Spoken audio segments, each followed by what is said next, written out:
जब पश्चिम बंगाल के कस्बों से निकली दो लड़कियां संभल पहुंचती हैं तो उनका सिर्फ शहर नहीं बदला था, उनकी पहचान, नाम और मजहब तक बदल चुका था। नूरजहां खातून और आयशा अब अपने असली नामों से नहीं जानी जाती थी। वहां वे काजल और पूजा थी। माथे पर बिंदी, हाथों में चूड़ियां और पहचान के सबूत के तौर पर एकदम असली दिखने वाला आधार कार्ड। इस कागज में ना पुराना नाम था, ना ही पुराना मजहब था। सब कुछ नया था, सब कुछ योजनाबद्ध था। यह कोई इत्तेफाक नहीं थी, बल्कि एक सोची समझी साजिश थी। एक ऐसा संगठित गिरोह जो भरोसे, रिश्ते और शादी जैसे पवित्र बंधन को ढाल बनाकर लोगों को लगातार लूट रहा था। इस गिरोह की जड़ें बंगाल से लेकर पश्चिमी उत्तर प्रदेश तक फैली हुई थी और जब संभल पुलिस ने परत दर परत इस नेटवर्क को खोलना शुरू किया तो सामने आई एक ऐसी कहानी जिसने हर किसी को चौंका दिया। हम आपको बता दें, संभल पुलिस को सबसे पहले शक तब हुआ जब एक के बाद एक नई नई शादियां टूटने लगी।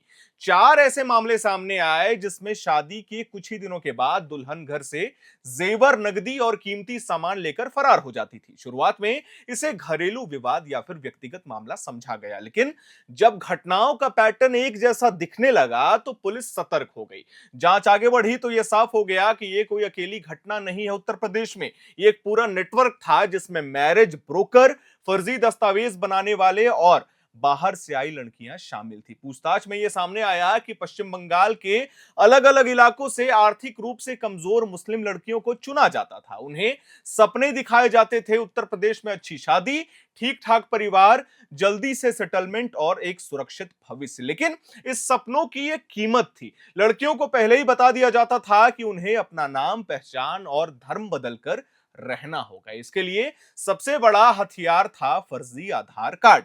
हम आपको बता दें, बदायूं जिले में सक्रिय एक नेटवर्क असली आधार कार्ड में नाम और धर्म बदलकर नया कार्ड तैयार कर रहा था। यही कार्ड आगे चलकर शादी के दस्तावेज, गांव में पहचान और सामाजिक स्वीकार्यता का आधार बनता था। नूरजहां खातून भी इसी रास्ते से काजल बनी थी। उसने हिंदू नाम और पहचान के साथ राजीव नाम के युवक से शादी की। गांव वालों को लगा कि सब कुछ सामान्य है, लड़की शांत है, घर परिवार समझदार है और कागजात भी पूरे हैं। किसी को शक करने की वजह ही नहीं दिखी। यह गिरोह खासतौर पर उन युवकों को निशाना बनाता था जिनकी उम्र निकल चुकी थी, जिनकी शादी आर्थिक या फिर सामाजिक कारणों से नहीं हो पा रही थी। ऐसे परिवारों में शादी की उम्मीद दिखाकर मैरिज ब्रोकर्स भरोसा जीत लेते थे। कहा जाता था कि लड़की सीधे शादी के लिए तैयार है, ज्यादा खर्च नहीं होगा, सब कुछ जल्दी हो जाएगा। शादी तय होते ही पैसों की बात आती थी।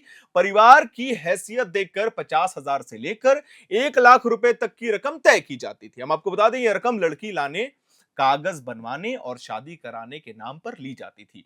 कम खर्च में शादी होने की खुशी में परिवार ज्यादा सवाल नहीं करता था। यही चुप्पी इस गिरोह का सबसे बड़ा हथियार बनती गई। शादी के बाद असली खेल शुरू होता था। पूछताछ में यह सामने आया कि लड़कियों को पहले से ट्रेनिंग दी जाती थी।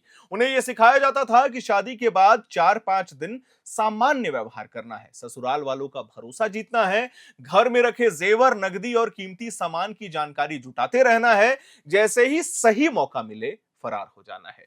कुछ मामलों में दुल्हनों को भागने के लिए बाइक और बाहरी मदद भी तय रहती थी, उनकी सहायता की जाती थी। एक केस में रात के अंधेरे में दुल्हन को बाइक पे बैठाकर भगाने जाने का सीसीटीवी फुटेज भी सामने आया।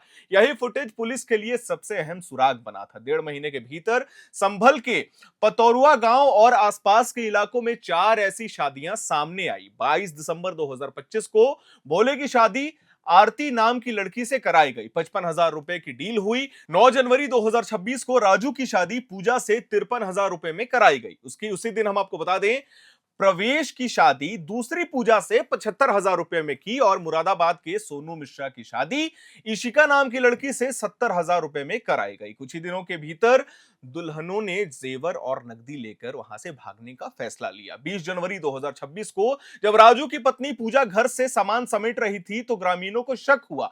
सूचना मिलते ही पुलिस मौके पर पहुंची और उसे पकड़ दिया गया। यही गिरफ्तारी इस पूरे नेटवर्क के लिए सबसे बड़ा झटका साबित हुई है। महिला पुलिस की मौजूदगी में हुई पूछताछ से पहले तो पूजा अपने बयान पर अड़ी रही, लेकिन जैसे ही आधार कार्ड की सच्चाई सामने आई उसकी कहानी बिखर जाती है। पूजा नहीं, आयशा खातून, हिंदू नहीं, मुस्लिम।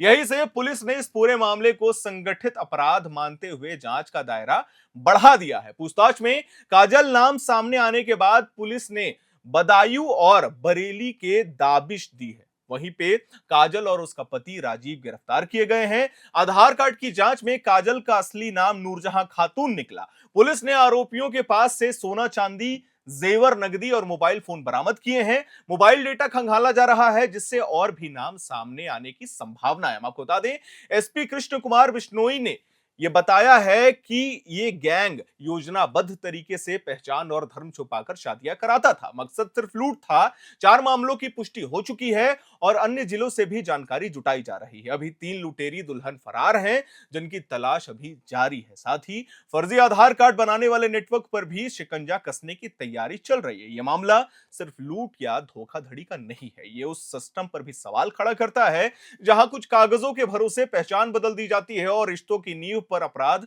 खड़ा कर दिया जाता है। संभल पुलिस की यह कार्रवाई एक चेतावनी है कि भरोसे की आड़ में चल रहे इस खेल का अंत अब शुरू हो चुका है। खैर, अगर आपने आसपास ऐसे कुछ मामले देखे हैं तो सतर्क हो जाइए, आसपास के पड़ोसियों को इसकी जानकारी दीजिए। हम उम्मीद करते हैं आपको हमारी ये जानकारी, हमारी ये वीडियो पसंद आई होगी। इसे लाइक करें, शेयर करें, हमारे चैनल को सब्सक्राइब करें। कैमरे के पीछे मौजूद है मेरे सहयोगी अभिषेक मुकुंद। मेरा नाम है हर्षित और आप देख रहे हैं एयर नाउ।